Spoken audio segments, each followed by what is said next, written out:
tervetuloa Peksipeen mökille. Tänään mä en testaa vaan yhtä, enkä kahta, vaan 3 huippuluokan moottorikelkkaa. Tänään myöhemmin myös testataan, että miten tää taustalla näkyvä kolmikko pärjää 280 hevosvoimaista Yamahan Turbo Monsteria vastaan. Tästä tulee makea päivä. Ei muuta kuin mennään videon pariin ja let's go! Howdy ja hyvää huomenta.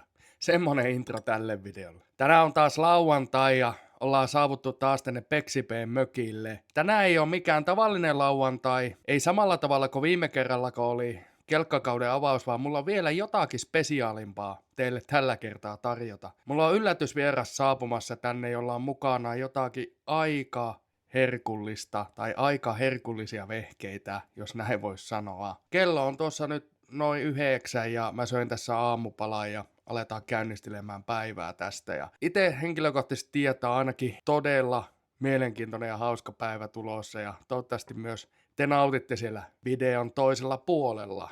Ja ei muuta. Let's go! Mennäänpäs kattoo sitten, että minkälaista vaatetusta ja suojavarustetta se Peksipee laittaa päälle, kun se lähtee kelekkahommiin. Mennään kattoo. Mulla on täällä kerrasto alla. Sitten mulla on jaloissa polvi- ja säärisuojat.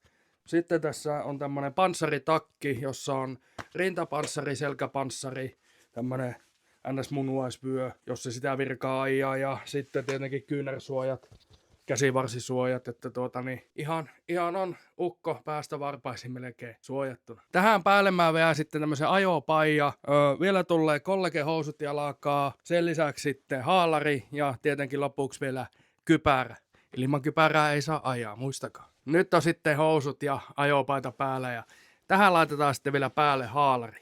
Siinä alkaakin olemaan koko asu sitten valmis. Ajokenkinä toimii tämmöiset saappaat. Näissä on yllättävän jäykkä nilikka, niin ei ole tarvinnut koskaan pelätä jalkojen puolesta. Lähdetäänpä kattelemaan tonne ulos, että miltä siellä näyttää. Ja meidän vieraankin pitäisi saapua ihan kohta.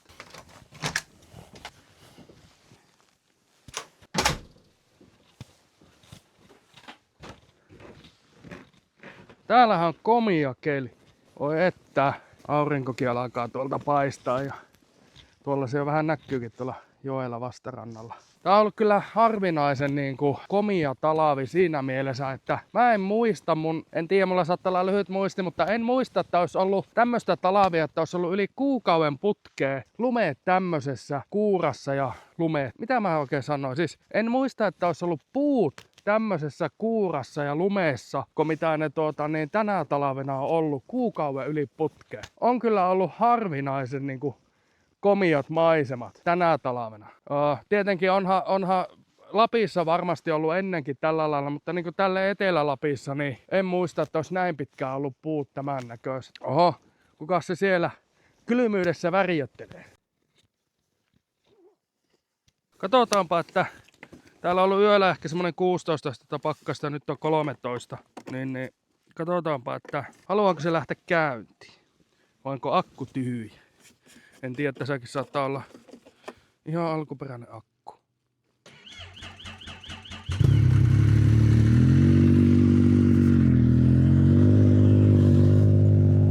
Hyvinhän se lähti. Siinä on sen verran kovat metelit, että mennään vähän kauemmas, että te kuulette meikäläistä.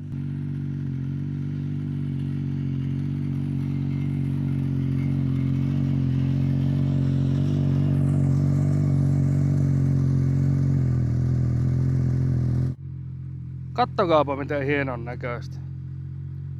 On kyllä kunnon Winter Wonderland. Sieltä meillä saapuukin vieras.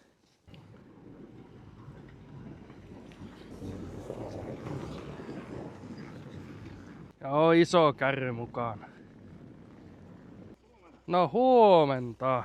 Lähdetään lähteä körryttelemään. Lähdetään kärryttelemään. Hyvää päivää. Ajan kunniakerroksen tuosta vähän. Ai jaa. En uskonut sitä, että se sijainti siinä. Jep. Kävin kääntänyt. No näin. Tää löysi perille, se on tärkeintä. Jep. Kyllä.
Meillä ei vielä koko kopla olekaan kasassa.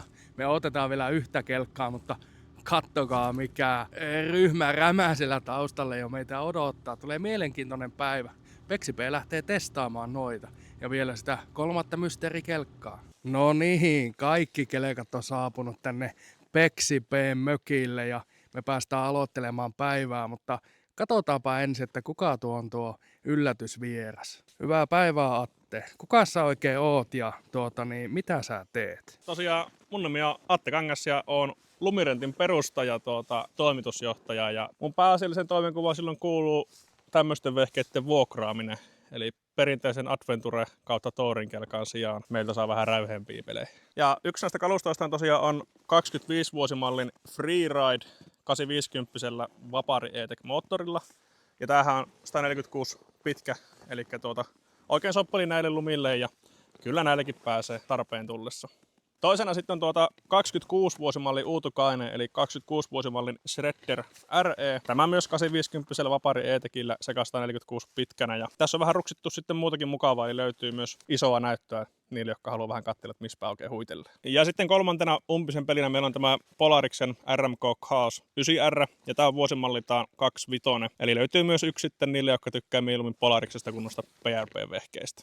Ja sitten ne, jotka tykkää enemmän reittipenailusta, niin niillähän meillä löytyy sitten pari kappaletta 26-vuosimallin Rave REtä, ja sitten löytyy yksi kappale 23-vuosimallin Rave Enduroja, joten myös teille on viimeisen päälle kelekkoja tarjolla. Otetaanpa tästä ihan ensimmäisenä testiin nuo PRP-vehkeet, eli tuo Skido Freeride ja Lynx Shredderi. Lähdetäänpä katsoa tuonne salaiseen testipaikkaan, että minkälaisia ne oikein ajaa. Tässä on tämmönen keltainen taikanappi, jota painamalla tämän pitää sörähtää käyntiin.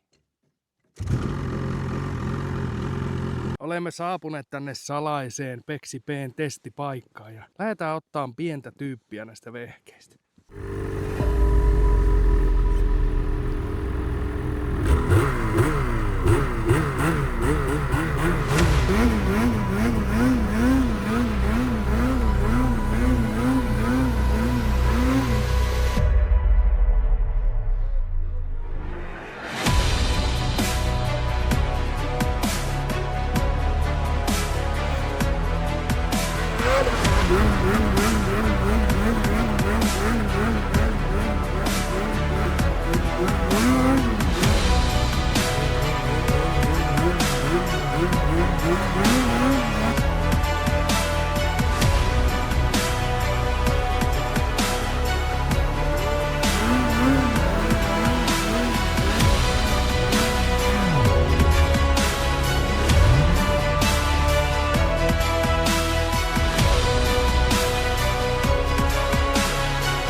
Ottelaanpa sitten Skido, millä se Freeride on.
freeride on paljon.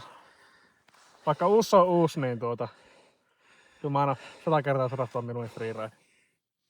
Joo, täytyy Peksi P:nkin todeta, että nyt kun on ajanut tätä shredderiä tässä vieressä ja tätä freeridea, niin on tää freeride, tää on paljon helpompi viiä. Niin kuin näitte siinä videolla, niin heti kun mä tuolla yritin kannatella ja samaan kävin Atelle tossa, niin se jotenkin tuntuu, että se lähtee alta. Tai sitten jos ei se lähde alta, niin se pistää hirveästi vastaan ja se yrittää niinku heittää sen pystyyn. Ja tällä freeridella, kun pääsee siihen niinku reunalle, niin se on helppo tasapainotella siinä. Näettekin tuossa ajopätkässä, joka tuli tähän aikaisemmin, niin tällä oli paljon helpompi kanttailla. Tai siis se onnistui ylipäänsä näin vähällä lumella. Että kyllä me ollaan yhdessä nyt Aten kanssa sitä mieltä, että näistä kaksikosta niin ainakin tämmöiseen vähän lumeen, mikä tämä on, pelto kautta suopyörittelyyn, niin tämä freeride on helpompi ajaa. Semmonen niin kuin sanottava säätöjen osalta, että molemmista kelkoista on nyt säätänyt raideleveyttä kapeammalle, eli ne on samoissa säädöissä. Shredderistä on hieman keulan joositusta pehmennetty ihan aavistukseen, eli on kokeiltu saada ehkä vähän niin kuin hallittavammaksi tätä, mutta ainakaan vielä näillä muutoksilla niin ei ole merkittävää muutosta tullut, mutta jatketaan harjoitteluja. No niin, otetaanpas tuo Polaris tuosta mukaan ja lähdetään myös kokeilemaan sitä. Käytiin tosiaan niin kuin näitte, niin aikaisemmin ensimmäisenä ajamassa nuo PRP-vehkeet, eli shredderi ja freeride. Niistäkin yllättävästi löytyi eroja, vaikka onkin saman niin sanotusti omista, eli PRP-valmistamia kelkkoja, mutta aivan selviä eroja niistä oli tuossa ajettavuudessa. Lähdetään vielä katsoa tuota Polarista ja verrataan sitä tuohon PRP-kaksikkoon.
Mitkä fiilikset?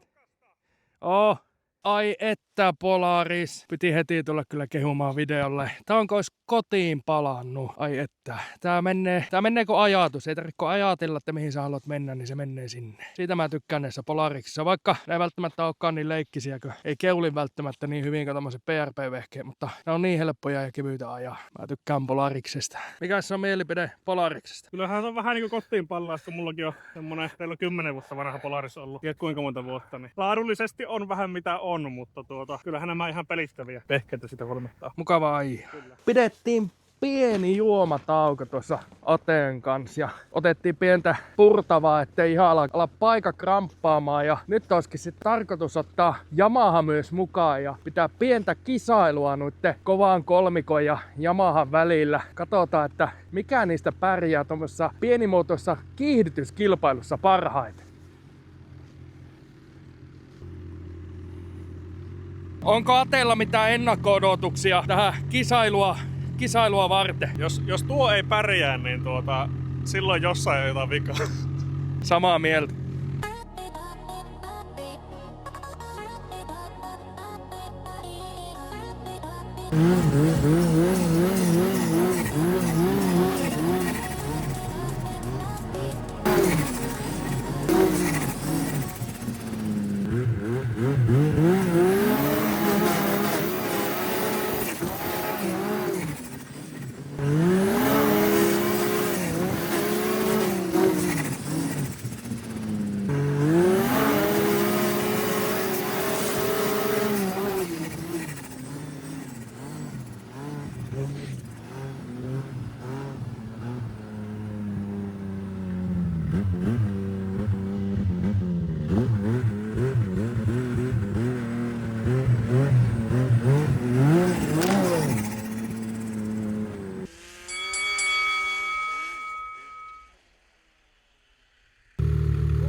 Hyvin tasaisia oli Shredderin ja Winderin välillä vedot. Varsinkin ensimmäisessä vedossa oli vaikeuksia pitää Winderin keula alhaalla, niin Shredder otti siitä helpon voiton, mutta kuten näitte toisessa vedossa, niin heti kun sai Winderin voiman ohjautumaan oikeaan suuntaan, niin kyllä se Winder vie. Mennäänpä kattoo seuraava kisa.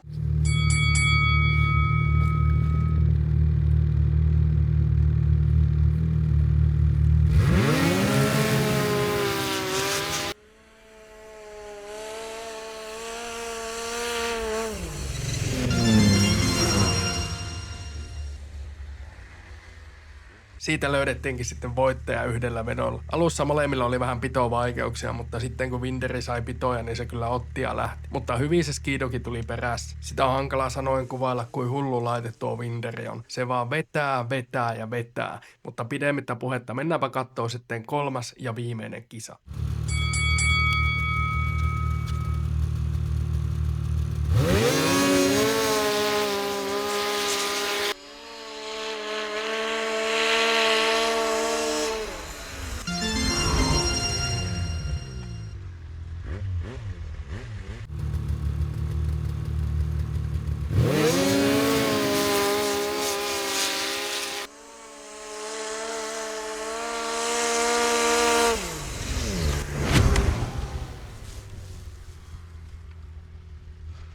No nyt on vähän kisattu. On se tuo Yamaha, se on sairas peli. Siinä saa roikkua kun mikäkin tuossa tangossa ja keula pystyssä koko matka. Ei niinku, ensin ei pito ja sitten kun tulee pito, niin se on niinku katsotaan taivasta sen jälkeen. No, kerropa vähän Atte fiiliksiä, että miltä se tuntuu, kun tämmönen turbomonsteri tulee tuossa vierellä. Kyllähän se aika hurjaa on, muutaman metrin päässä ääni vai meni ihan siinä korvan juuressa.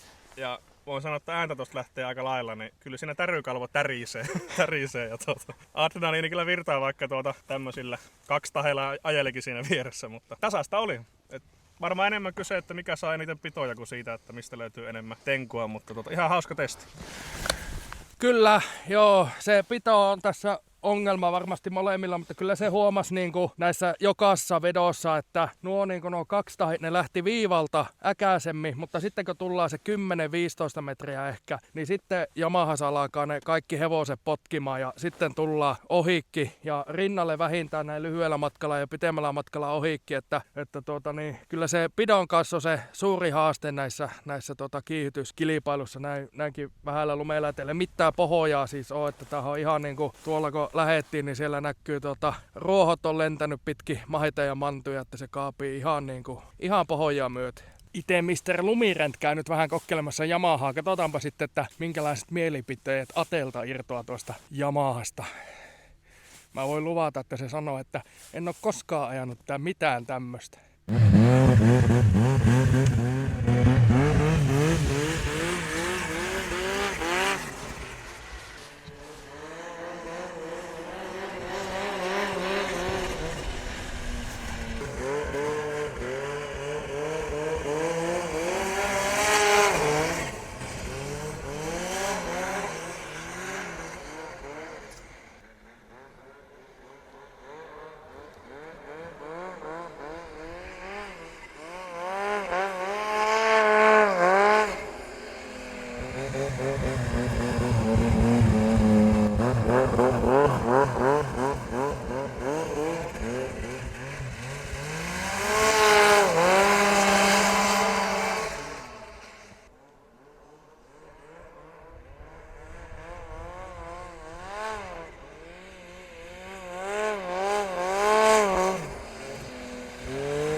No, mitkä on fiilikset? Kyllä siinä ranteita kysellään. Huomaa kyllä sen, että alussa kun vielä turbo ei ahda, niin siinä sille oikein pehmeästi lähtee, niin jos vertaa 2 tahteihin, niin siinä niin huomattavasti aggressiivisemmin, mutta sitten kun pääsee kunnolla turbo vähän puhaltamaan ja pääsee niin sanotusti vauhtiin, niin kyllä siinä tuntee olevansa niin sanotusti kyydissä enemmän kuin kuskin paikalla. Kyllähän tämmönenkin leikkikalu kelpaisi. No voiko sanoa, että on jotakin semmoista, mitä ei ole koskaan ajanut? Kyllä. Ja yllättävän hyvin niin kuin taittuu. Monesti parjataan sitä, että on niin kuin painava oloinen. No joo, kyllä totta kai erohuoma, en sitä kiistä, mutta niin kuin ihan hyvin, tai yllättävän hyvin pärjää niin kuin tälläkin. Et en toki tiedä, miten sit sivurinteessä ja muussa, että mikä on sit siellä tilanne, mutta ainakin tässä niin ei silleen niin kuin häiritsevästi tunnu tuo paino yhtään. Ja onhan aika hurja kyllä toi voima taas korjaa sit senkin puutteen, että näin se on. Vakuuttava setti.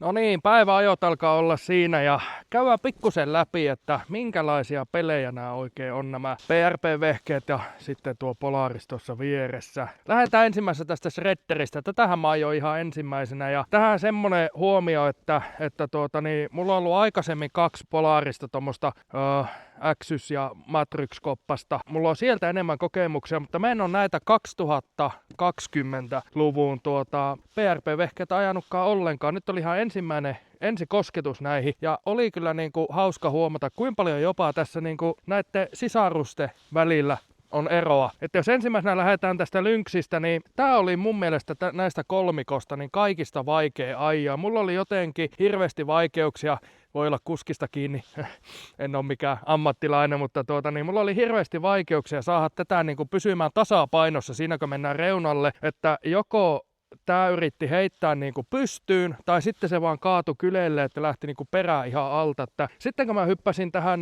freerideen, niin tässä huomasi aivan eri lailla, että tää oli paljon samanlainen kuin tuo Polaris, että se oli semmonen johdonmukainen ja helposti vietävä, ja se pysyy siinä reunalla niin sanotusti tosi hyvin, ja tällä oli siinä mielessä mukavampi, ja ehkä vähän kevyempi ajaa. Tästä mä tykkäsin näistä PRP-vehkeistä enemmän, mutta kattokaa nyt näitä. Onhan nämä komeita. Näissä on näin hienot teipit ja kaikki. Nämä on vuokravehkeitä. Sä voit mennä itse lumirent.fi ja vuokrata itselle yhden tämmöisen tai jopa kaikki näistä. Eikö ookin hienoa? Katsotaan sitten vielä tää Polaris tässä. Eli tässä on Matrix-koppanen 146 Chaos, niin kuin tuossa jo aikaisemmin sanottiin. Ja tämähän oli mulle kaikista tutuin ja mä jo tuossa sanoinkin tuossa aikaisemmin, kun mä tällä kävin ajamassa, että oli niin kuin olisi kotia palannut. Tää on niin kuin tuo freeriden kanssa helpoin ajaa. En osaa silleen sanoa, että tää on ehkä sen takia, kun mulla on enemmän kokemusta, niin mulle henkilökohtaisesti helpompi ajaa, mutta tää on tosi kevyt ja toimii kuin ajatus. Kun sä ajattelet, että sä haluat mennä vaikka oikealle, niin se menee oikealle. Että mä sanoisin, että semmoiselle niin kuin aloittaville kuskille, että joka on ajanut niin paljon, niin tämmönen Chaos on helpoin lähteä opettelemaan. Sitten tommonen niin Lynxi, niin kokeneelle kuskille ja tuonne rinteeseen, niin on varmasti todella hyvä peli. Nämä on siis kaikki huippuluokan vehkeitä, ettei se siitä jää kiinni ja kaikki on hyviä. Kuski voi katsoa peiliin, jos ei osaa ajaa. Se alkaakin olemaan hyvä aika lopettaa tää video tähän. Päiväkin alkaa kääntymään illan puoleksi ja illan puolelle ja tämän päivän ajot alkaa olla ajettu tai itse asiassa on ajettu. Tässä on kelekat on vielä ehejänä ja ukot alkaa olleen väsyneitä. Me lähdetään Aten kanssa saunomaan ja syödään tuosta kylmäsavuloihin pastat ja nautitaan loppuillasta. Oli kyllä mahtava päivä. Vielä muistutuksena lumirent.fi, sinne voit mennä ja vuokrata nämä kaikki 3 tai vaikka yhden vaan itselle. Yamaha ei valitettavasti siellä ole, mutta ehkä se Atte joskus sinne Yamahankin hommaa. No en tiedä, niitähän ei enää valmisteta, mutta eipä mulla tälle videolle hirveästi kummempaa oo. Käy laittaa meidän molempien tilit, Aten tilit Lumirent Instagramissa ja TikTokissa ja Facebookissa seurantaa, sitten minun tili Peksi P TikTokissa ja tykkää tästä YouTube-videosta, hypetä jos pystyt ja laita YouTube-tili seurantaa. Ei muuta kuin palataan!